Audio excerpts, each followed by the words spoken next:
Friends, again, welcome to the United Lodge of Theosophists. Today's talk is going to be a kind of survey, if you will, of the diagrams, the ideographs, the pictures, the illustrations that appear in the Secret Doctrine. The Secret Doctrine itself is 2 volumes, 1,500 pages. It's an extensive work, all on its own, just in a literary sense. But the pictures that are depicted therein do lend well to some concentration and some commentary. If they say a picture is worth 1,000 words, then there is quite a lot more to the Secret Doctrine than just the words.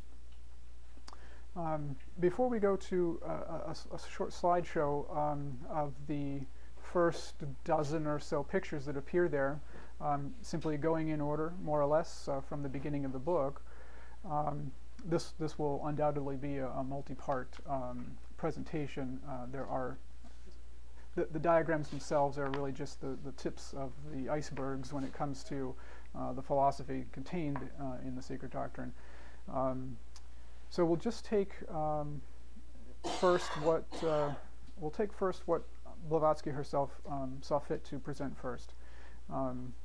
Before we get to that, though, just a few words about the nature of symbols, the nature of these pictures that we use to represent ideas. It doesn't take much in terms of having an observant mind to see that things are not what they seem. When we look around the world, we're constantly encountering a certain deceptive quality to what we think of as reality. A little bit of investigation, certainly meditation, reveals that there is more to life than what appears on the surface. This is consistent, with many philosophies and religions throughout the ages. That this is the word Maya comes up, or Indra's net, the Mayavi Rupa, the illusion body.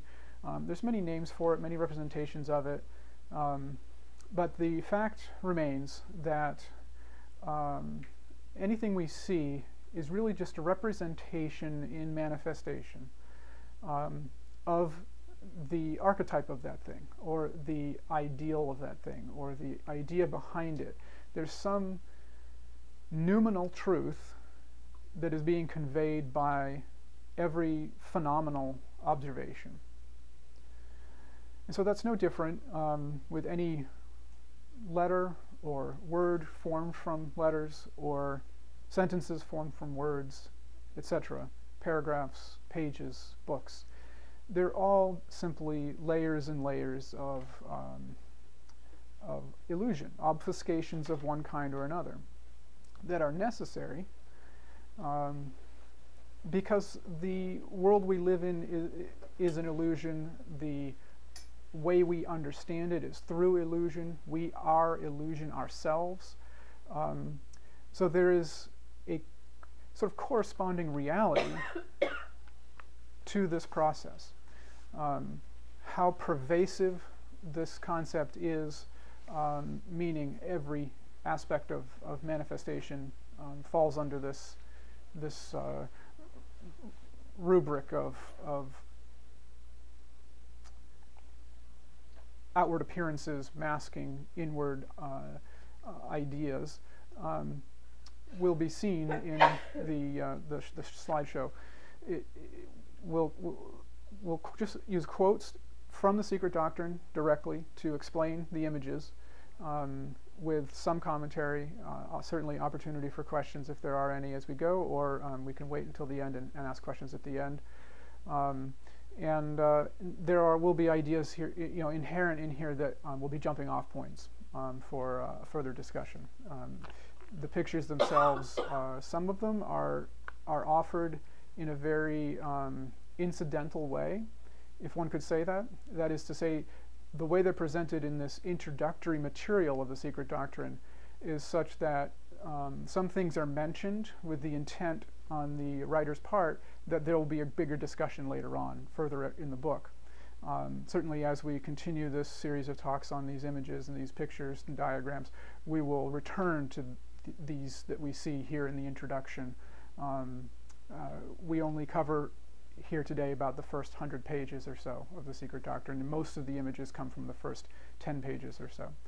So there's really a lot more to this than what we'll be able to cover today, but hopefully there'll be enough to stimulate discussion. So we start with really nothing. This is inconceivable, and it is only in the most abstract sense that we even make reference to it. In fact, there is no blank page of the Secret Doctrine that HPB refers to and says this is where it all begins. It's a sort of presupposition. But the way it becomes symbolized is with the circle. On its own, it is a very simple diagram. I mean, it's the essence of simplicity. It represents unmanifest, absolute, infinite non-existence. I mean, it does that by being both infinite and finite at the same time. That is to say, it exists in a plane that is absolute and infinite with no boundaries, but the symbol itself is a boundary, and it is the potential for containment. There's nothing contained; it's empty, but it is symbolically the first step. This is what the Secret Doctrine says. This is what HPB says.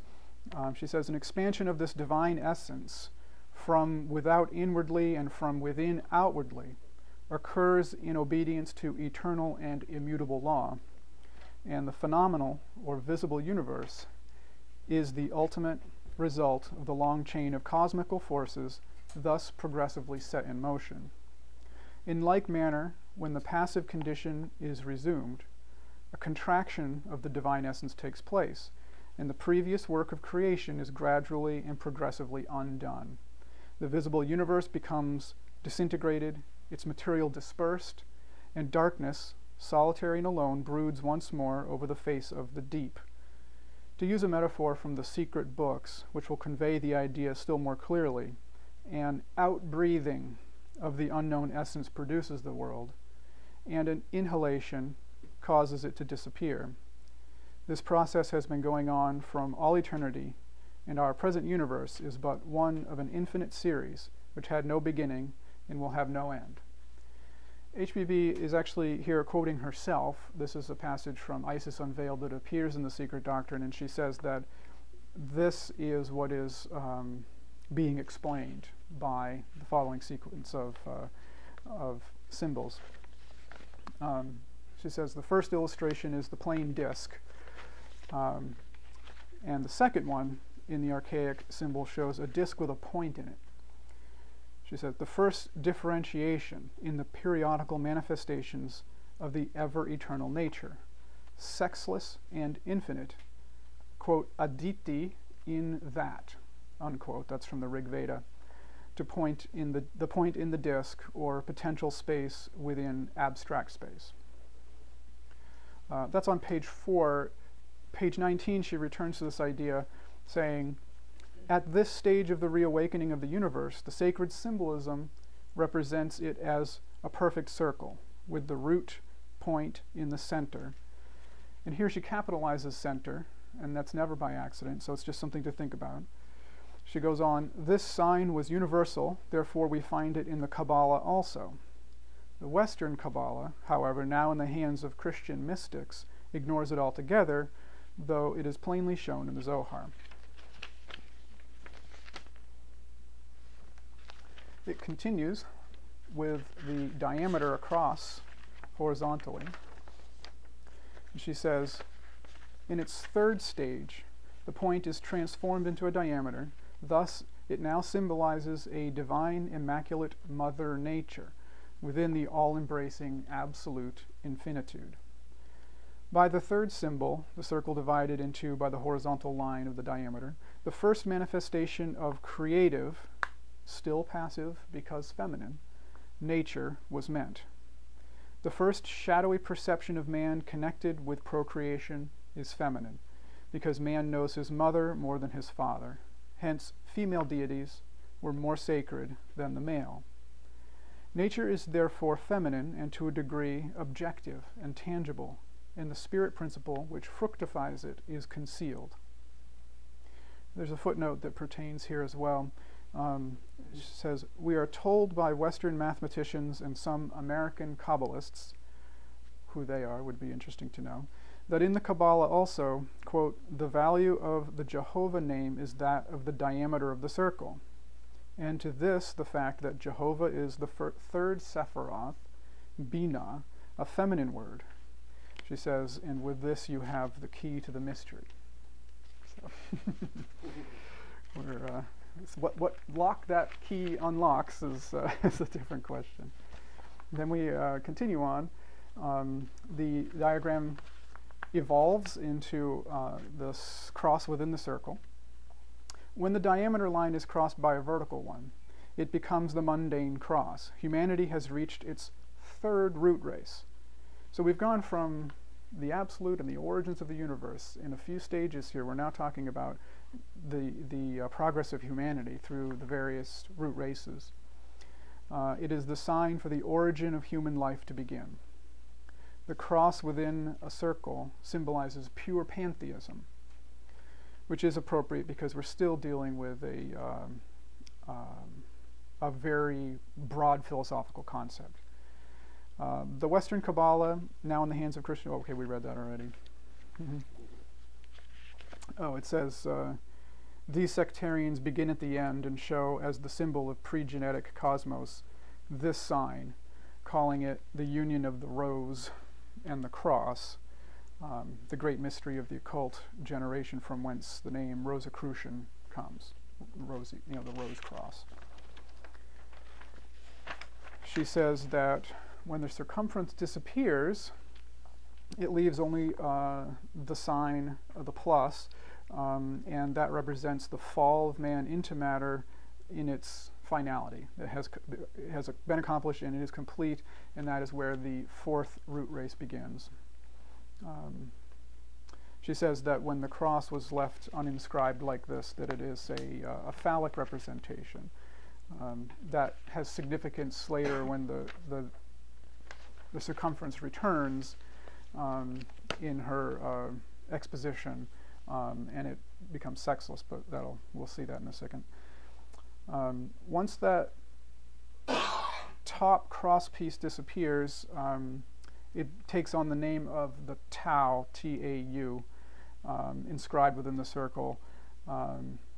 By adding to the circle with the horizontal line in it, a perpendicular line, the Tau was formed. She calls it the oldest form of the letter. She then goes on to say that there's also a connection to the swastika. There's always question about which way the tails on the swastika face and which way it rotates. As the symbol of auspiciousness and expansion and peace and productivity that it is for the Eastern religions, the tails would go the other direction, and this would the rotation is always to the right. In this case, it's shown this way in the text of the Secret Doctrine, so I've been true to that. It's different on the cover of the Secret Doctrine, however. As such, here it represents Thor's hammer, so it's still turning to the right, but these are like hammerheads versus trailing tails if it were turning the other direction, or if the tails were in the other direction and it continued to turn right. So it's a symbol with, I mean, an entire presentation could be given just on that one symbol, so we'll leave it at that. It's one of these that she sort of puts in there with some, it's sort of incidental. She presents this as well. She says that this was the glyph of the third root race to the day of its symbolic fall, that is, when the separation of sexes by natural evolution took place. when the figure then becomes the circle bisected with a vertical line. This is called the sexless life modified or separated, a double glyph or symbol. This is where we get back in HBB's exposition to the sexus versus the phallic from the previous slide. From here, it goes to the representation of the fifth race as the Ankh. With this, this is the quote: "With the races of our fifth race, it became in symbology the Sakr, S-A-C-R, and in Hebrew the Nkabva of the first formed races. Then it changed into the Egyptian Ankh, emblem of life, and still later into the sign of Venus." Oops, went too fast. So, hold on. This way. I can bring it back. Nope.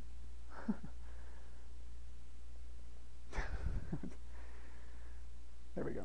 So this is the symbol of Venus, which has become, sort of synonymous since ancient times and now to the symbol for the feminine, contrasted with the circle with the arrow, which is the symbol of Mars or masculine. She concludes saying that this is an esoteric symbol of Kali Yuga, the inverted pentagram.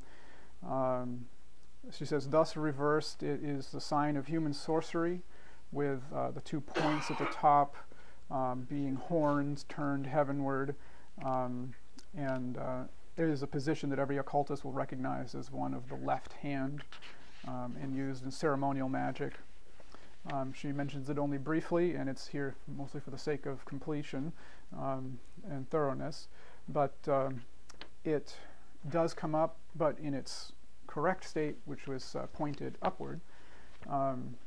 It's also worth noting that geometrically we don't really know what is the up and what is the down. That is to say, it could merely be a few degrees off of upright. That if this were the point, it would really just take a minor rotation to bring it back to a correct orientation. How we see it, if we see it as completely inverted, is some aspect of our own nature that we're projecting onto the diagram. This is what we do as human beings. From here, she returns to the discussion of the circle itself. She says that it's a representation of Kronos, of course, Kronos being the eon of time, the god of time. She says Kronos in his Aeolian form is a circle. For the circle is Sar or Saros or cycle, and was the Babylonian god whose circular horizon was the visible symbol of the invisible, while the sun was the one circle from which proceeded the cosmic orbs, and of which he was considered the leader. Zero Ana is the chakra or circle of Vishnu, one of the few times we'll see chakra mentioned in the Secret Doctrine. The mysterious emblem which is, according to the definition of a mystic, quote, a curve of such a nature that as to any the least possible part thereof, if the curve be protracted either way, it will proceed and finally re-enter upon itself, and form one and the same curve, or that which we call the circle. Just geometrically speaking, I think what's being said there is that if you have any part of the circle and you continue it on without changing the radius of the curve, then it will return to itself. She says, no better definition could thus be given of the natural symbol and the evident nature of deity, which having its circumference everywhere, the boundless, has therefore its central point also everywhere. In other words, is in every point of the universe.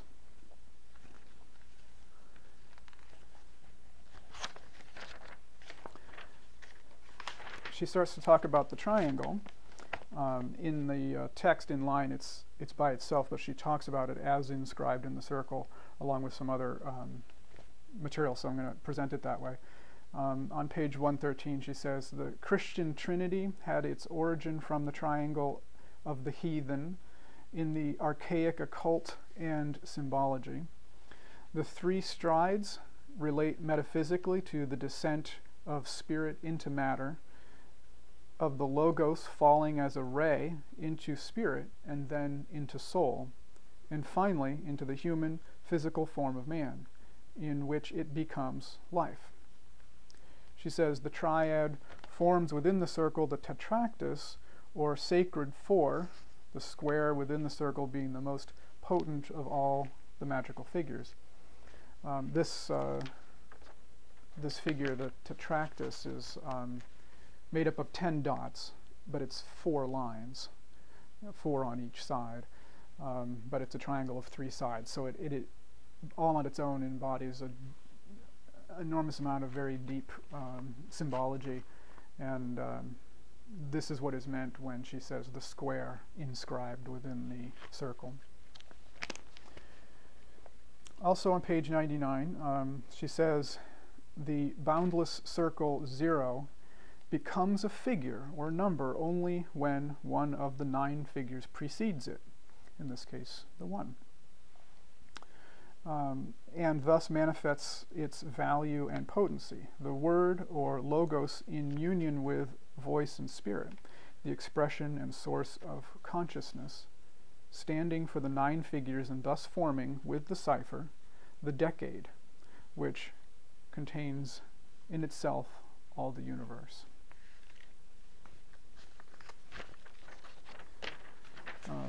This is an extension of this. This is the next picture is not from the Secret Doctrine. This is binary. It represents pi. Pi we know of as 3.1415926, etc. Pi is the ratio of the circle's circumference to its diameter. And the fact that it's a ratio is highly significant, because it means that no matter how large the circle gets or how small the circle gets, even to the point of an infinite circle, we still have this same number manifesting. It's presented here in binary to represent, and of course it would continue on. This is just the first few digits. There's no end to pi. The ratio of the circumference to the diameter can never be absolutely determined, giving it a sort of direct line to the unmanifest right there. But it's presented this way to demonstrate the significance of the line in the circle, and how everything in the universe derives from this polarity, from this manifestation. As the opening reading manifested itself, because it wasn't planned, but it mentioned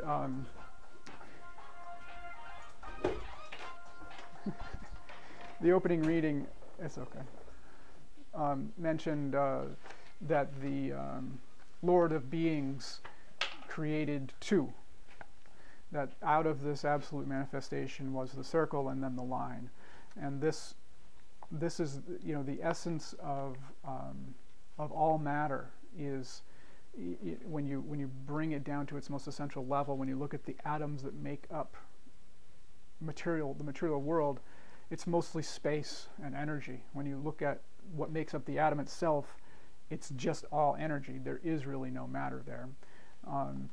And energy itself is simply a manifestation of frequency or polarity.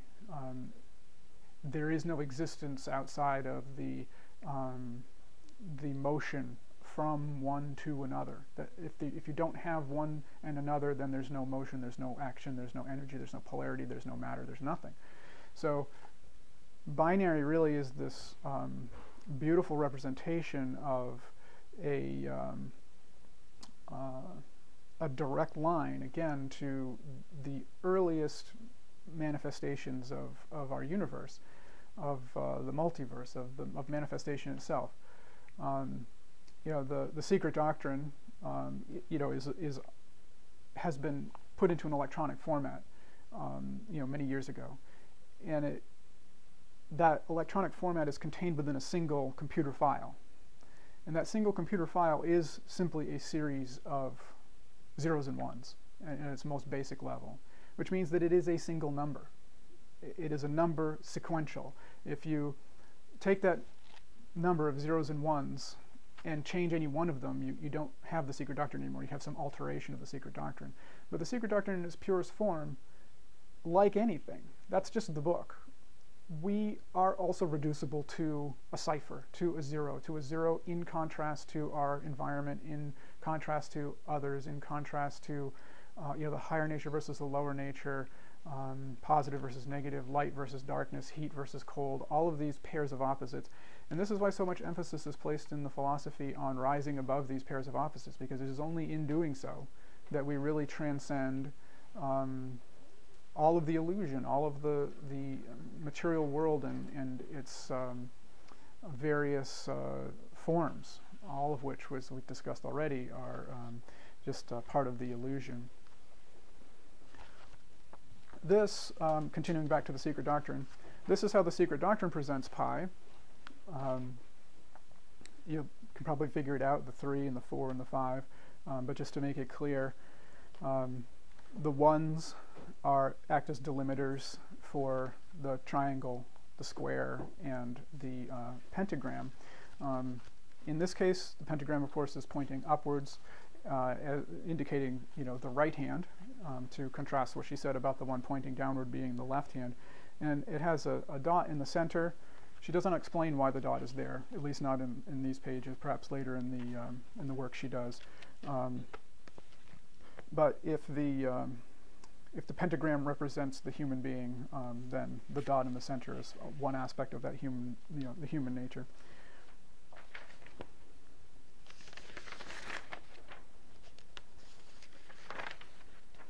So this is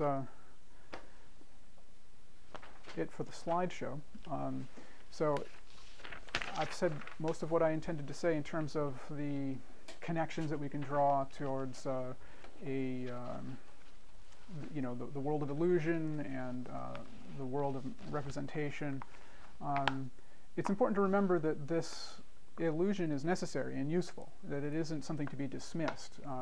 This is not an argument for nihilism. There is value to being in the world as such.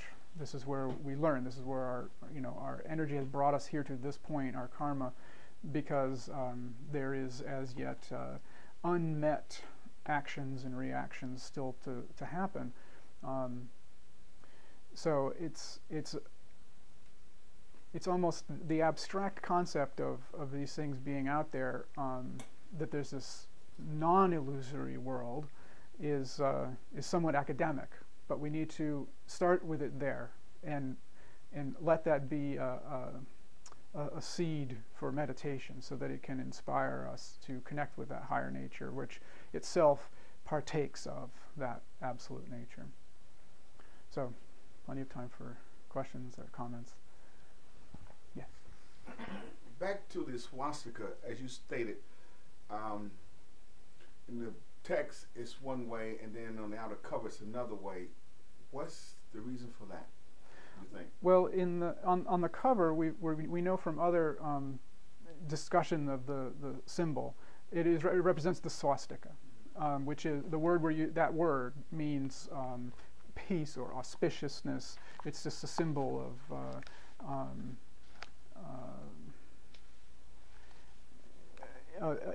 advocacy for the higher nature in action, because it's moving.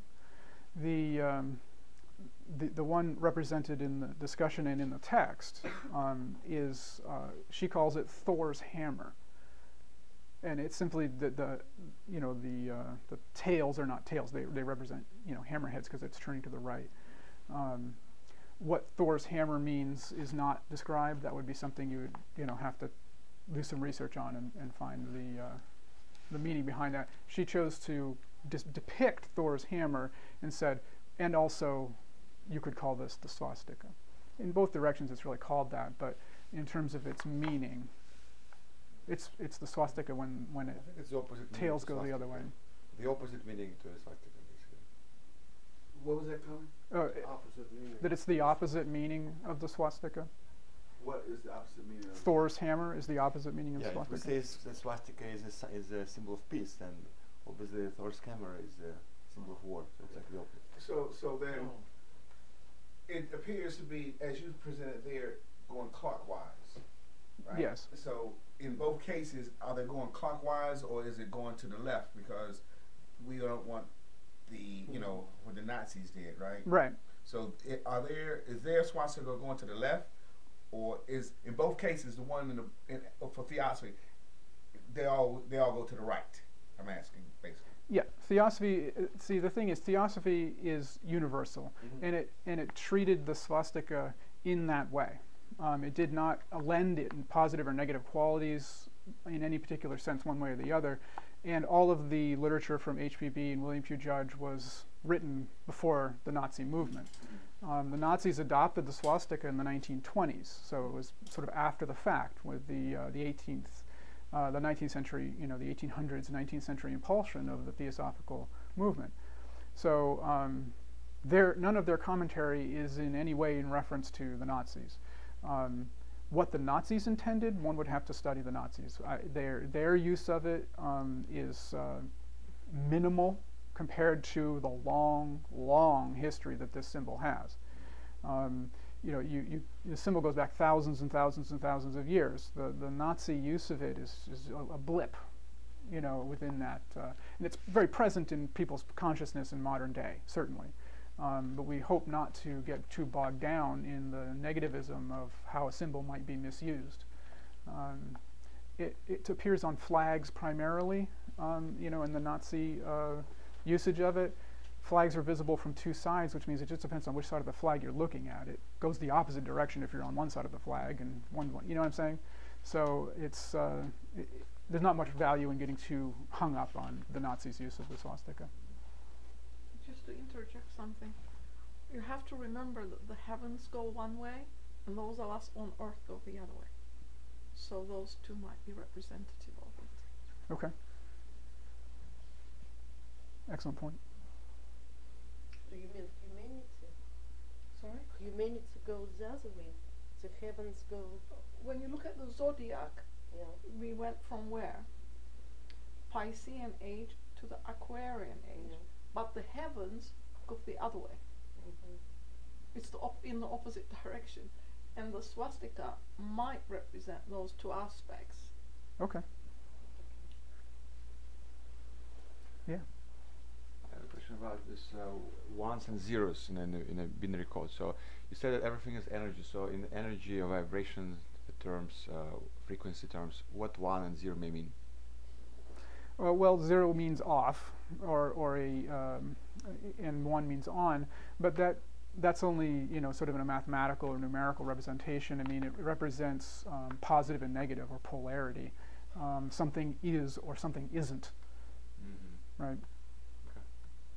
Is that the binary that you talk about? Yes.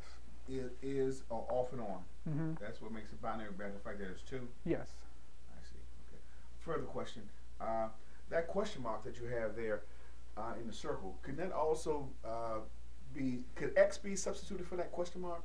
Or I noticed that you didn't come to X. Or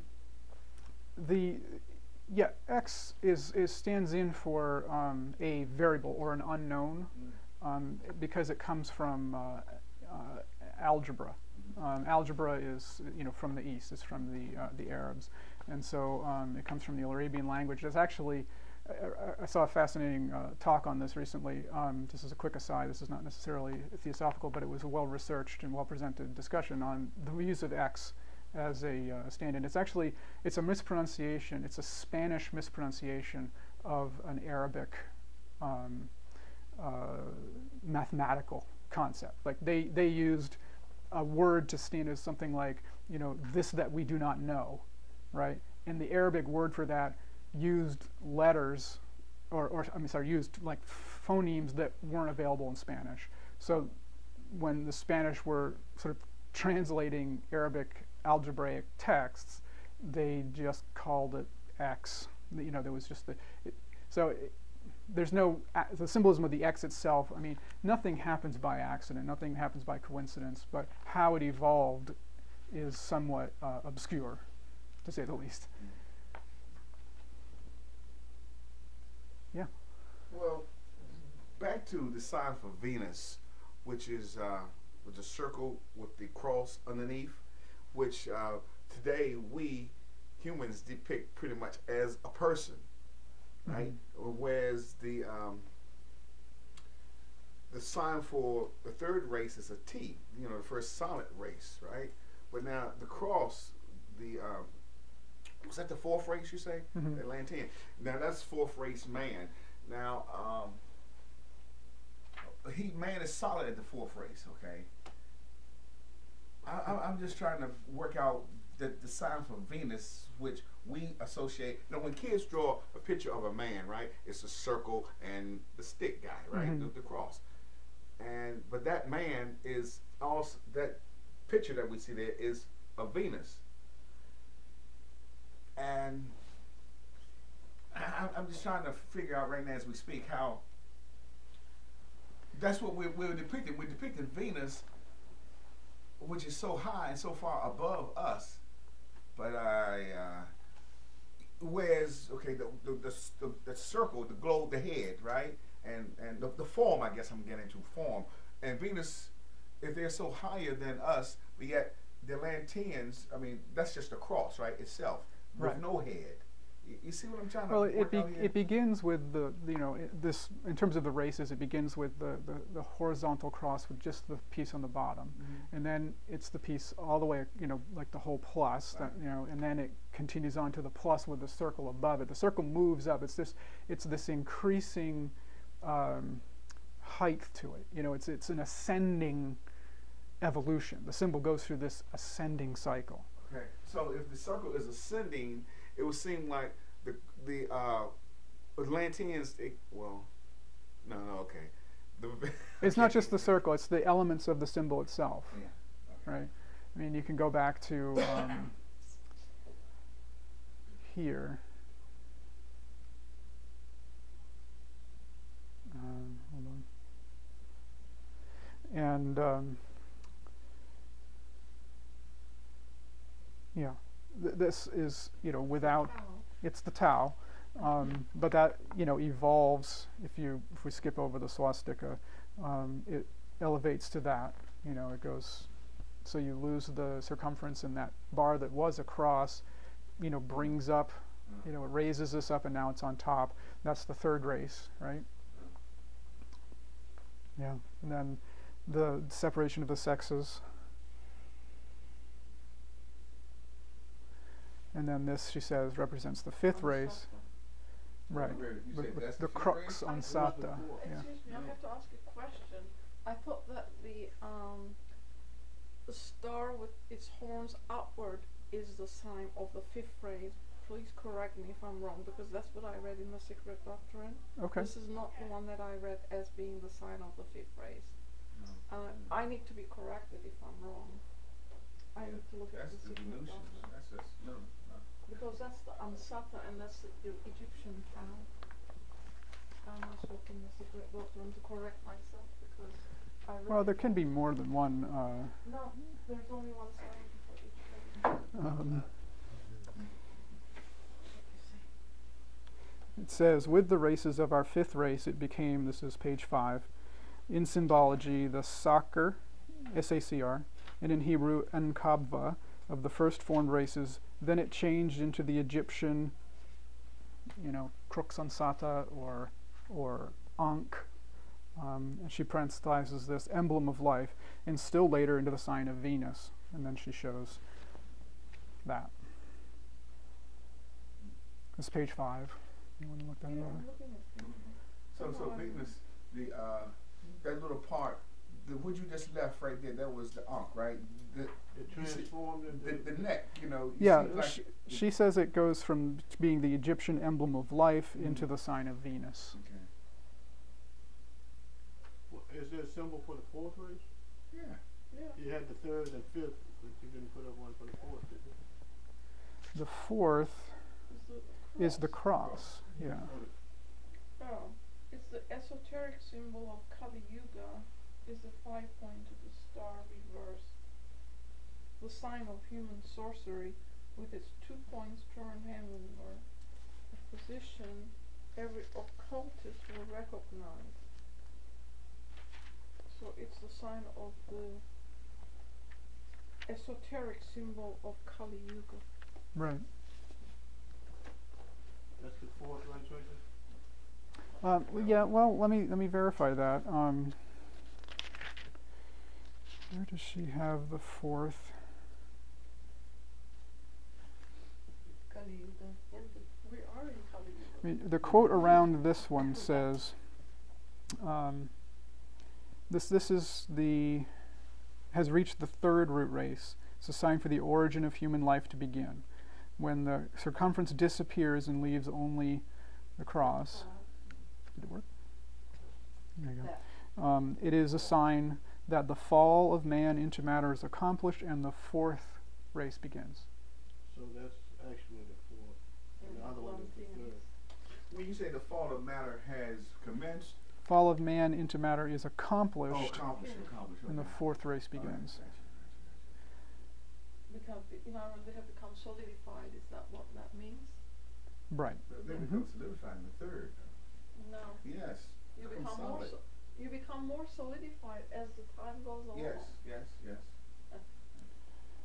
So, which is third root race? Yeah, this one it says becomes the mundane cross, and humanity has reached the third root race, but has not gone through the third root race. That's right. She calls the Tao the symbol of the third. Yeah. The symbol of the third race. Right. You had asked about the Kabbalist. In that new book, she refers to Skinner being her student, and he produced that mathematical book, Right. the Right. Quadrature of the Circle. Mm-hmm. So obviously, he's one of them that she's referring Right. to. And he's mentioned here in the footnote. To segue from that as a perfect lead-in, when she's talking about these symbols, I'm trying to remember where the footnote is exactly. She says, see that suggestive work, quote, "The Source of Measures," where the author explains the real meaning of the word sacer, S-A-C-R, from which sacred, sacrament are derived, which have now become synonyms of holiness, though purely phallic. And she puts an exclamation point after that. She obviously finds that funny. She says he was superb to herself with numbers.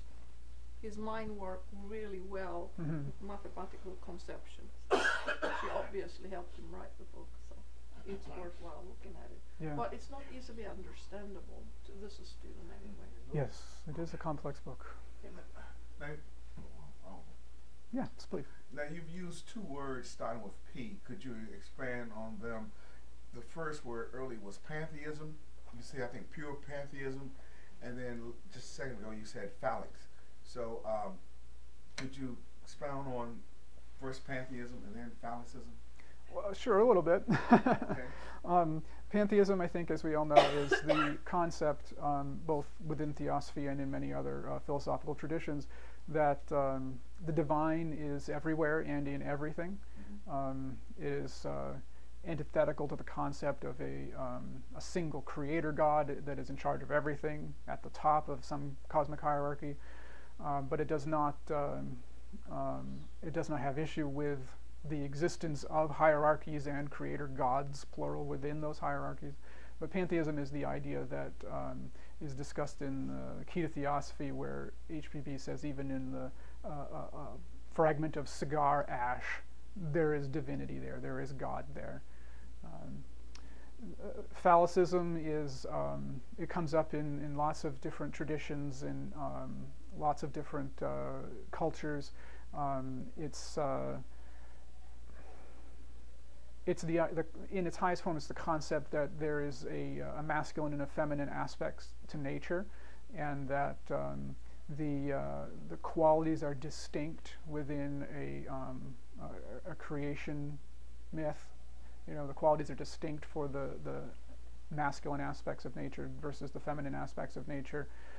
She mentions it briefly, that the feminine tends to be more tangible, more accessible, more objective, and the masculine or the phallic tends to be unrevealed, behind the scenes, more sublime.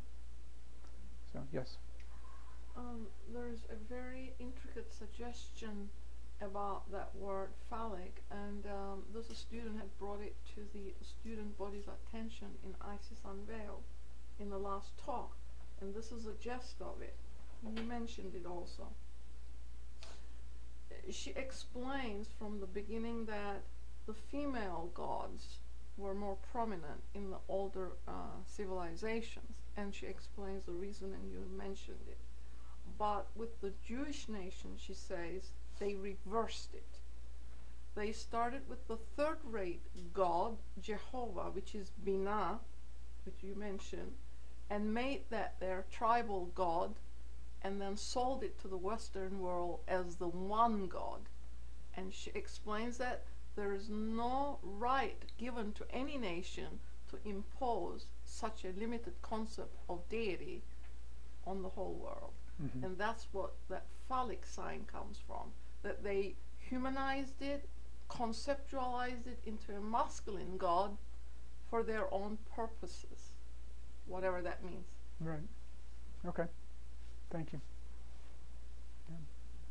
Any other? This last series of comments summarize, I guess, what I was going to ask all along as the implications to the West of starting with what I think you said, where Christianity starts and where the Kabbalah also documents the current version of the Kabbalah, leaving out all of the rest. And the student was thinking, well, that's basically what modern science does. Modern Christianity does too. So it leaves us sort of a blank, sort of to discover on our own the detail behind that. You mentioned symbology with respect to the illusion and so forth. Mm-hmm. of us. I mean, so there's substance behind all of this illusion or symbology, but we sort of glass over when we get into the part that is not manifested into something that is tangible. Mm-hmm. And well, theosophy calls for bringing religion and science together in a sense. There's the expression that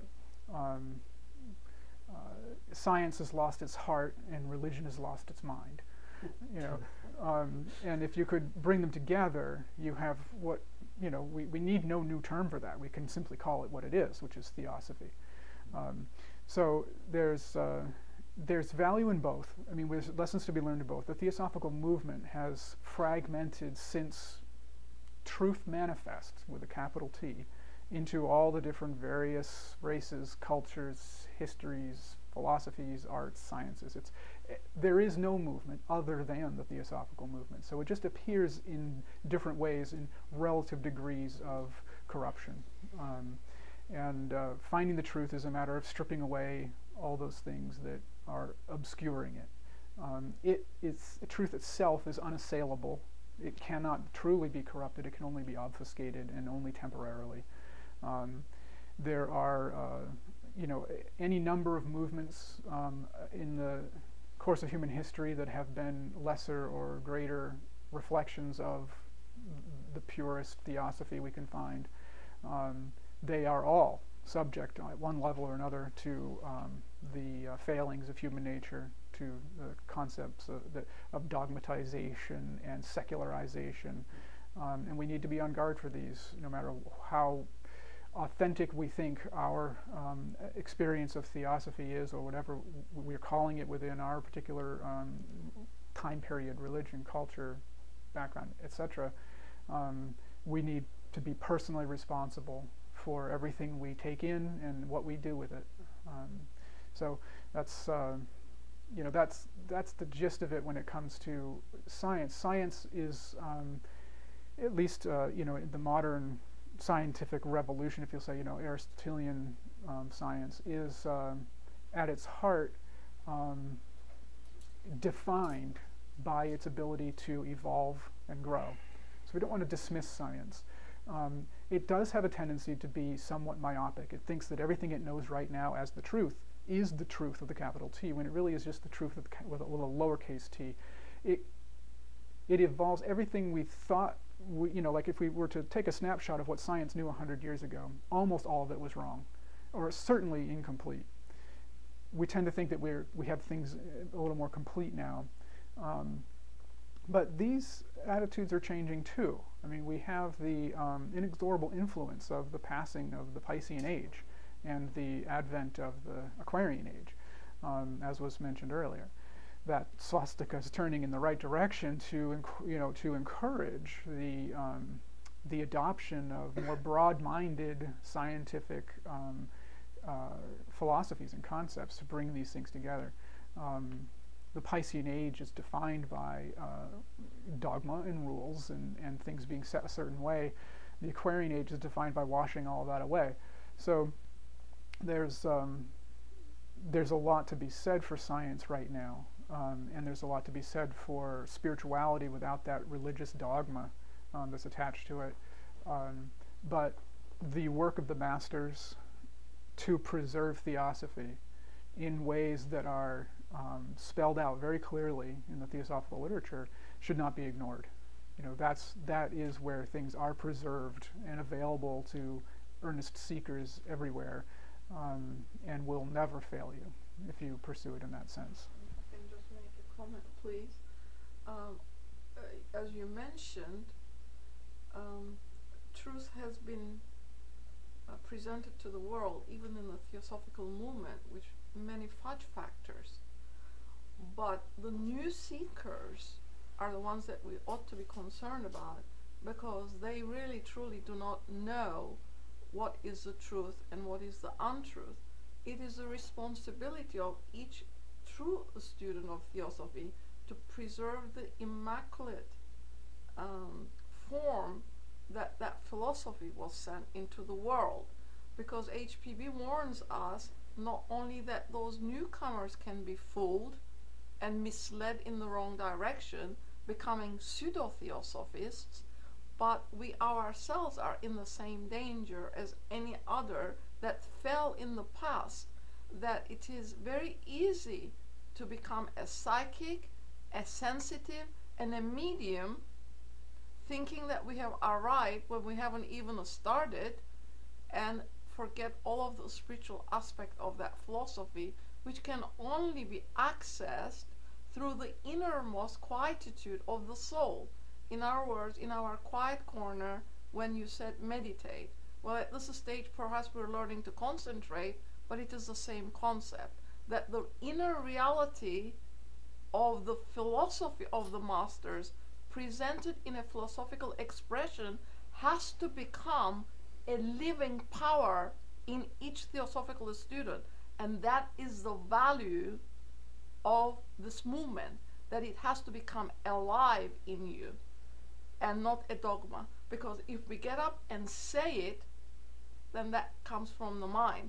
But if you come and express it from your heart, that's the inner expression that gives motive and movement to your life. And that's the difference of it. Indeed. Thank you. Thank you. With that, we will conclude. Thank you. Okay, thank you for joining us, everyone. Find out more about the wisdom of the ages and theosophy at www.ultdc.org, or better yet, join us for the discussion. That's when you really get a jump start, is when you study it, when you discuss it among other theosophists, groups of theosophical students, and go out and try to live it. Thank you.